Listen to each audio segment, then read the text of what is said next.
Halo, perkenalkan nama saya Cahyani Marufi Sarno Subekti, NPP 110119264. Saya berasal dari Kota Waringin Barat, Kalimantan Tengah. Halo teman-teman semuanya, kenalin nama aku Yosi Atayura Saki, biasa dipanggil Ata, NRP ku 110119197, asal aku dari Surabaya. Hai, perkenalkan nama saya Dita Fendi Putri. Saya merupakan mahasiswa S1 Farmasi di Universitas Surabaya dengan NRP 110119298. Dan saya sekarang berada di domisili Sidoarjo. Terima kasih. Perkenalkan, nama saya Marga Alicia Priscilla Siagian, NRP 110119437. Saya berasal dari Kalimantan Tengah. Halo Rek, perkenalkan nama saya Prima Rojayavi, NRP 1101199140. Asalku teko Surabaya. Kita ke informasi selanjutnya berdasarkan data yang dihimpun oleh penanganan COVID-19 per hari ini 8 September 2020 terdapat penambahan kasus sebanyak 3.000 terbanyak sejak pertama kali dilaporkan. Terdapat penambahan kasus Coronavirus. Saat ini kita dikejutkan dengan merebaknya virus ini. Virus yang telah melanda Tiongkok hingga dunia hanya dalam waktu 1 bulan saja. Coronavirus adalah jenis virus corona yang baru saja ditemukan dan dapat menginfeksi manusia karena kecepatannya dalam berkembang biak, walaupun pada umumnya hanya menginfeksi binatang. Terdapat 7 jenis virus corona yang dapat menginfeksi manusia. 2 virus diantaranya adalah SARS coronavirus dan MERS coronavirus. Mereka semua adalah keluarga virus yang biasanya menyerang sistem pernafasan.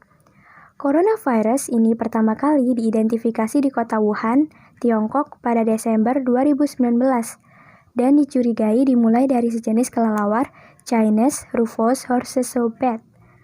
Virus ini memiliki beberapa gejala, yaitu demam lebih dari 38 derajat, batuk pilek, sesak nafas, sakit tenggorokan, letih, dan lesu.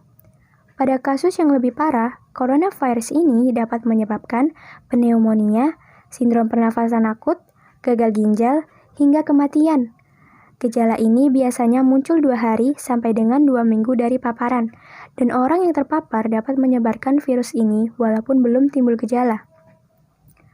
Virus ini kemungkinan besar menyebar lewat droplet orang yang terinfeksi, yang tersebar terutama ketika mereka sedang batuk atau bersin tanpa menutup mulut. Oleh karena itu, jika Anda tahu seseorang di dekat Anda memiliki gejala COVID-19, Anda bisa memakai masker. Kemudian, jika Anda batuk atau bersin, tutup mulut dengan tisu, lalu segera buang ke tempat sampah, dan cuci tangan Anda dengan sabun atau hand sanitizer. Sering-seringlah cuci tangan dan hindari memegang mata, hidung, maupun mulut sebelum Anda cuci tangan. Jangan lupa selalu jaga kesehatan ya. Ini merupakan keadaan ketika pandemi COVID-19 di sebuah desa tempat tinggal saya. Di sini saya melihat masih banyak orang-orang yang tidak menggunakan masker ketika berkegiatan di luar rumah atau ketika sedang berkendara. Seharusnya di keadaan seperti ini mereka harus tetap mematuhi protokol kesehatan yang sudah dibuat. Contohnya di sebuah toko sayur, di sini saya melihat masih banyak orang-orang yang tidak menggunakan masker ketika berada di luar. Hai teman-teman, jadi saya di sini akan menjelaskan tentang bagaimana upaya penanggulangan COVID-19 di daerah lingkungan rumah saya. Yang pertama, di sini sudah diwajibkan agar tiap warganya yang ingin berkegiatan di luar rumah untuk selalu memakai masker dan sangat disarankan untuk memakai masker yang berlapis 3. Kedua, dihimbau untuk di setiap rumah memiliki tempat cuci tangan di depan rumahnya agar ketika ada tamu yang datang sudah dipastikan bahwa sudah mencuci tangannya di luar. Yang ketiga, tidak melakukan kegiatan yang mengakibatkan banyaknya warga berkerumun, misalnya seperti rapat atau kegiatan besar lainnya. Keempat, melakukan pembatasan jam malam, yang mana dulunya itu tidak ada pembatasan jam malam, nah sekarang ada pembatasan jam malam yaitu pada jam 11 portal sudah ditutup dan jika ingin masuk harus menyerahkan surat keterangan bahwa benar-benar warga domisili sini kepada penjaganya. Yang kelima, melakukan social distancing dimanapun dan kapanpun. Yang keenam, memasang pamflet dan papan pengumuman tentang berisi bahaya-bahaya COVID dan bagaimana cara penanggulangannya agar masyarakat daerah sini tetap selalu mengingat dan menerapkannya. Terima kasih. Di tengah pandemi COVID-19 ini, protokol kesehatan sangat penting untuk diterapkan sehari-hari. Dimulai dari stay at home. Jika Anda ada keperluan di luar rumah, gunakan masker, jangan lupa untuk mencuci tangan, dan membawa hand sanitizer. Hindari menyentuh wajah, hindari tempat keramaian, dan terapkan physical distancing. Banyak masyarakat yang masih berkumpul dan mengabaikan protokol kesehatan, sehingga hal ini menyebabkan peningkatan jumlah warga Indonesia yang terpapar COVID-19 semakin banyak. Ada pula manfaat dari mematuhi protokol kesehatan. Yang pertama, gaya hidup yang lebih sehat akan menjadi budaya bangsa. Yang kedua, digitalisasi dan konektivitas akan menjadi lebih tinggi. Yang ketiga, dunia akan menjadi ramah lingkungan. Yang keempat, penduduk akan menjadi lebih sehat. Dan yang kelima, solidaritas dan gotong royong. Dengan demikian, kita harus tetap mematuhi protokol kesehatan supaya pandemi ini berakhir di Indonesia dan kita dapat hidup normal seperti sedia kala.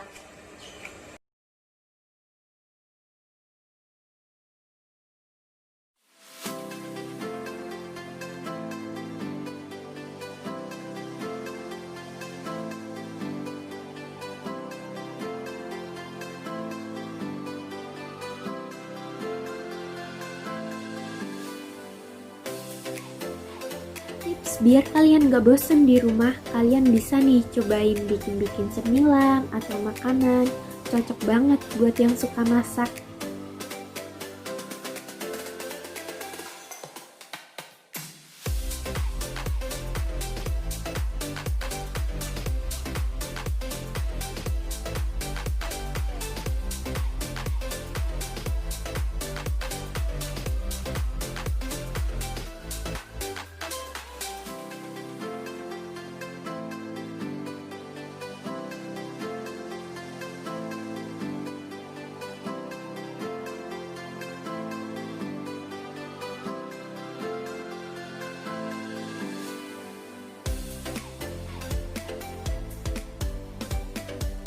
Dari saya melakukan kegiatan-kegiatan baru atau kegiatan yang belum pernah dilakukan, seperti menjahit bagi yang belum pernah menjahit dan kegiatan lainnya. Halo Rek, aku nge tips dari ngatasi bosen nek omahe, yaitu dengan melakukan olahraga secukupnya. Ada 3 cara, yaitu push up, plank, dan sit up. Dengan situasi pandemi ini, kita harus selalu menjaga imunitas kita, yaitu dengan cara olahraga secukupnya. Yang satu akan saya contohkan. Yang pertama, olahraganya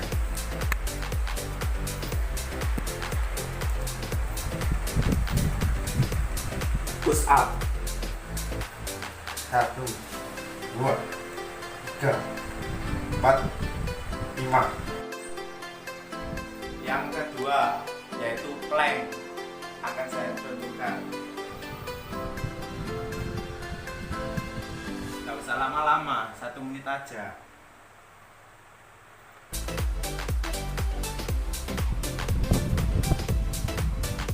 Yang terakhir ya, aku olahraga sit up Rek. Tak contoh nomor ini, oke?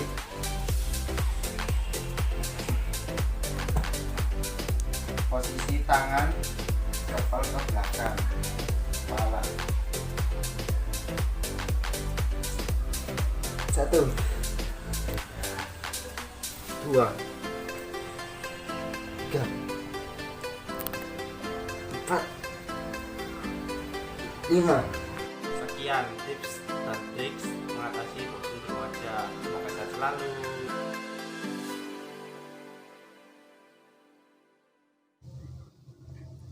Harapan saya untuk Indonesia saat ini, semoga Indonesia cepat pulih dan vaksinnya segera ditemukan agar kita dapat beraktivitas kembali seperti biasanya. Terima kasih. Harapan dan doa saya untuk seluruh dunia yang terkena pandemi COVID-19, terutama negara kita tercinta, Republik Indonesia. Semoga kita selalu diberi kesehatan, dijauhkan dari penyakit yang berbahaya maupun tidak berbahaya, dan semoga kita tetap bersatu patuh melawan COVID-19. Terima kasih, sehat selalu. Saya berharap seluruh warga negara Indonesia untuk tetap mematuhi protokol kesehatan demi kebaikan bersama. Semoga wabah ini cepat segera berakhir dan kita bisa menjalankan aktivitas seperti biasanya. Harapannya semoga setelah ini kita dapat bertemu dan berkumpul kembali di waktu dan kondisi yang lebih baik daripada sekarang. Terima kasih. Dadah, sampai jumpa.